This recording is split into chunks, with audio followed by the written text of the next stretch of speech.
All right, so you're ready to like really get into it today because we're going to deep dive into this article from Spavelous online magazine. It's called Love, Finding Someone You Can't Live Without.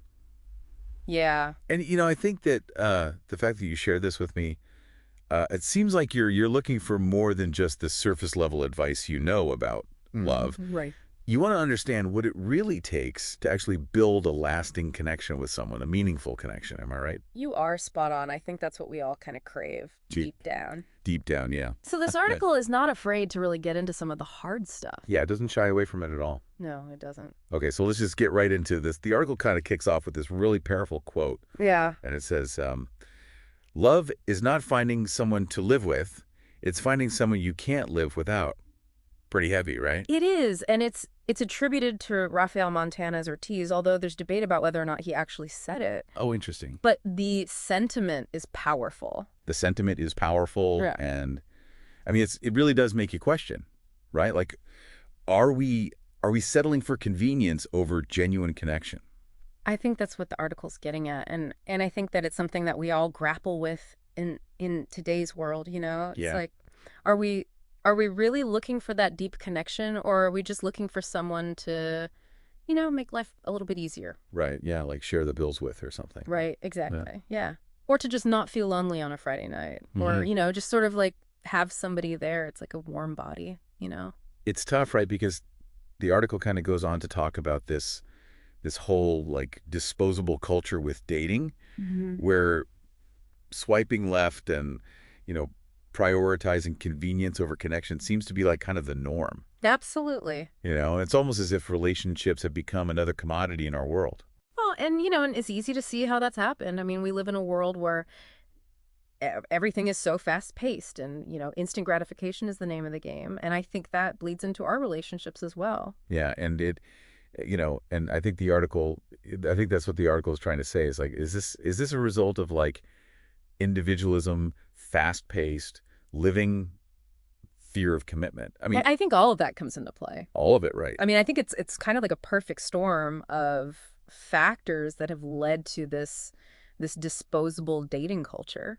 And that sort of leads to the next thing that the article brings up, which is this whole soulmate versus roommate dilemma. Right. And, I think that's a really great way to put it because I think so many of us are trying to figure out, like, is this person a soulmate or are they just a roommate? Right. Are they somebody who I can see myself spending the rest of my life with, or are they just somebody who's convenient to have around? Yeah. And, it's more than just sharing space or, having someone to watch Netflix with. It's like what are those deeper qualities? Right. What are we actually looking for when we say Yeah. we want the can't live without you connection? And I think that from a psychological perspective, we crave connection, we crave belonging, Sure. but there are different types of love, Okay. right? And understanding these different types of love can be really helpful. I mean, you've got passionate love, which is like that Romeo and Juliet, like Right. fiery and tense, Yeah. all-consuming love, and then you've got companionate love, which is the kind of love that develops over time.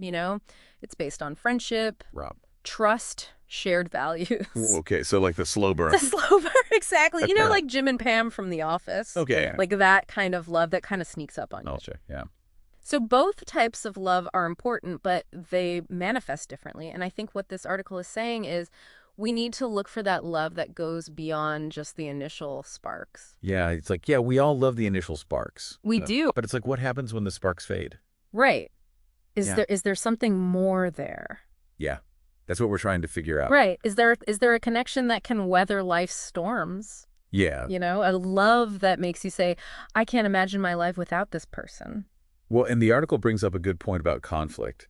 It says that a lot of times we misinterpret conflict as incompatibility, and we tend to run from it at the first sign of trouble. Which is so understandable. I Yeah. mean, nobody wants to fight with their partner. No, and it's like nobody likes conflict, right? Yeah, nobody likes conflict. But Not. I think it's important to ask ourselves, is all conflict bad? Is it? I mean, because realistically speaking, there's going to be some level of conflict in any relationship. Absolutely. I mean, any two people who are spending a significant amount of time together are going to have disagreements. Yeah. They're going to have different opinions. They're going to have different perspectives. And so it's not about avoiding conflict altogether. It's about how we manage it. Right. It's about learning how to resolve conflict in a healthy way. So how do we even know the difference between healthy conflict and unhealthy conflict? That's a great question, and that's something that I think we need to dive into a little bit deeper because healthy conflict is about constructive communication. Okay. It's about listening to each other's perspectives and finding compromises that work for both partners. Okay, so it's more about the approach than the conflict itself. Exactly. It's not about avoiding conflict. It's about shifting our mindset from seeing conflict as a threat to seeing it as an opportunity for growth. Oh, okay, I like that. Because when you can resolve conflict in a healthy way, it can actually bring you closer together. And that makes me think about something else that the article talks about, which is, Mm, the changing dynamics of living together. right. It's become so common now, it's almost like a prerequisite for marriage. It is. But I think what the article is saying is that maybe we've lost sight of what it really means to share a life with someone. Yeah. And I think it's a good point because societal norms around marriage and cohabitation have shifted so dramatically in recent years. Sure. And there's no one right way to do things anymore. Right. There's no blueprint. There's no blueprint exactly, but I think the article raises a valid question. Are we truly building a life together, or are we just sharing expenses and convenience? So how do we make sure that moving in together is a step towards deeper commitment Right. and not just a trial run? That's an excellent question, and that's something that we should definitely delve into further. I think Mhm. we need to explore the different facets of living together and how to approach it with intention, with Okay. a focus on building a truly meaningful connection. All right, well, let's take a quick break and then we'll come back and we'll talk more about that. Sounds good. So I think, when you're talking about moving in together and making it meaningful, it's like you're saying those deeper conversations, those like the shared dreams. Yeah. Like, are you willing to be vulnerable? So it's not just sharing physical space. It's like you said, you're intertwining your lives in a way. Exactly. And I think that level of intimacy, it requires commitment and intentionality. It's Yeah. like you're choosing each other every single day, Yeah. and being present in that relationship, even when things get tough. And speaking of tough, Mm-hmm. the article emphasizes this love that endures beyond that initial passion. It's like finding that connection that weathers the storms. Right. But realistically, what is it that allows relationships to thrive in the long run? What are those secrets to like lasting love? I mean, that's like the $1 million question, right? Right. I mean, poets, philosophers, scientists have been trying to figure that out for centuries. Yeah. But research does suggest that there are certain factors that contribute to long-term success in relationships. Okay. And one of the biggest ones is shared values. Okay. When you and your partner are aligned on those like core beliefs and priorities, Yeah. it creates this really solid foundation of understanding and respect. That makes sense because if you're constantly like butting heads over like the big things, Right. then that's just going to cause friction. Absolutely. Right. And then, we talked about this earlier, but communication is huge. Yeah. Being able to, express your needs and feelings openly and honestly, Yeah. and listening to your partner with empathy. Yeah. And it's not just about talking, it's about truly hearing each other. And understanding their perspective. Exactly, even if you don't agree with it. Right. And then emotional intelligence plays a big role too, Okay. being aware of your own emotions and how they impact your partner. Okay. Learning to regulate your reactions, in Yeah. a healthy way. And then finally, I think it just takes consistent effort. Effort. Yeah, relationships need nurturing. Okay. It's about making time for each other, Yeah. showing appreciation, and, continuing to date each other even after years of being together. I love that, continuing to date each other, because it's so easy to get caught up in the routine and just kind of, take each other for granted. It is. It's so easy to do that. And I think we all fall into that trap from time to time. Yeah. But, making that effort to keep that spark alive, to surprise each other, to share affection and appreciation. Yeah. Like those small gestures go a long way. And something else that really resonated with me from the article is this whole idea that like matchmaking algorithms can't replicate true connection. It's true. Like we're trying to like reduce love to data points Right. and profiles, but there's something intangible, Yeah. Like I don't know what it is, some magic, I guess. Right. But algorithms just can't capture that. Well, and I think algorithms can be helpful Yeah. for like connecting people with similar interests, but you're right, they can't measure those nuances Right. of human connection. The spark, the chemistry, Yeah. the shared laughter, the way someone makes you feel seen and understood. Yeah. Like those are the things that make a connection truly special. And speaking of intangible qualities, the article talks about like reviving these values, like loyalty, commitment, sacrifice, Right. which almost seem kind of old-fashioned in today's world. Yeah, they do kind of seem old-fashioned, like Right. from a bygone era. Yeah. But I think there's a way to integrate those values Yeah. in a way that feels authentic to us today. Okay. It's about understanding that, love isn't always easy. Right. It's not always convenient. It requires compromise Sure. and effort and a willingness to put your partner's needs before your own sometimes. So it's not about like sacrificing your own happiness or your own identity, Right. but it's like recognizing that sometimes love means making choices that prioritize the relationship. Exactly. It's about finding that sweet spot between individual fulfillment and shared goals, Right. between personal needs and the needs of the relationship. Okay. And sometimes it involves extending grace to each other when we inevitably, fall short. And that's something that the article talks about a lot, is this idea of giving grace to imperfect partners. Right. And I mean, we all make mistakes. We all have flaws. So expecting perfection is only going to lead to disappointment. Absolutely.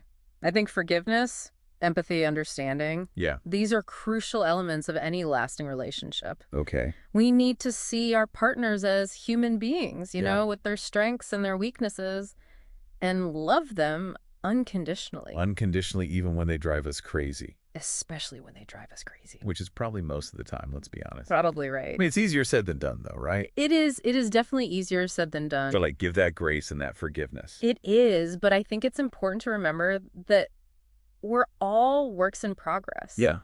And we need to extend that same kindness and compassion to ourselves as well. To ourselves. Yeah, I mean, we're all imperfect, Yeah. and that's okay. That's okay. It's about accepting and loving ourselves and our partner's fully flaws and all. But how do we actually cultivate, that grace and that forgiveness, especially when things get tough? Well, I think mindfulness is a powerful tool.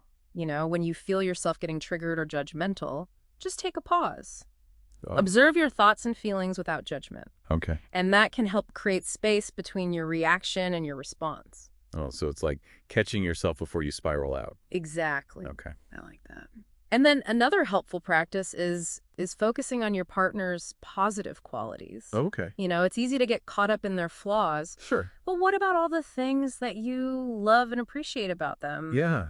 Make a conscious effort to acknowledge those things regularly. So it's almost like you're choosing to see the good instead of dwelling on the negative. Right. It's about shifting your perspective. Yeah. And remember, forgiveness isn't about condoning hurtful behavior. Okay. It's about releasing the resentment that's holding you back. It's a gift you give yourself as much as your partner. This deep dive is really making me think about my own relationships and what I truly value. Yeah. It's not about finding someone perfect. No, It's about finding someone who's perfect for you, right. flaws and all. And someone who challenges you to grow and become the best version of yourself. Yeah. Relationships can be incredible catalysts for personal growth, but it takes work. Yeah. It takes commitment. It takes a willingness to embrace the messiness. Yeah. And I think, that the article really drives home that point, that we all long for that deep connection, but it doesn't just magically happen. It doesn't. It takes effort. It does. Intentionality. And sometimes it takes challenging societal norms and redefining what love looks like for us. The traditional path isn't the only option anymore. Right. We have the freedom to create relationships that align with our own values and priorities. Which kind of brings us back to that quote from the beginning. Yeah. Love is not finding someone to live with. It's finding someone you can't live without. Right. What if we reframe that a little bit? Yeah. I love that. What if instead of searching for someone we can't live without, we focused on finding someone we truly want to live with? Someone who not only complements our lives, but challenges us to grow and evolve. Yes, someone who inspires us to embrace life's complexities, knowing that we have a partner by our side. Because love isn't about finding a perfect person. Right. Or even a perfect relationship. Yeah. It's about finding someone who's perfect for you. Absolutely. Someone who makes the journey worthwhile, even with all of its imperfections. And that's a powerful idea to carry with you as you continue on your own journey of love. So as you continue on that journey, remember to be intentional. Yeah. Be authentic. Be kind to yourself and your partner. Yes.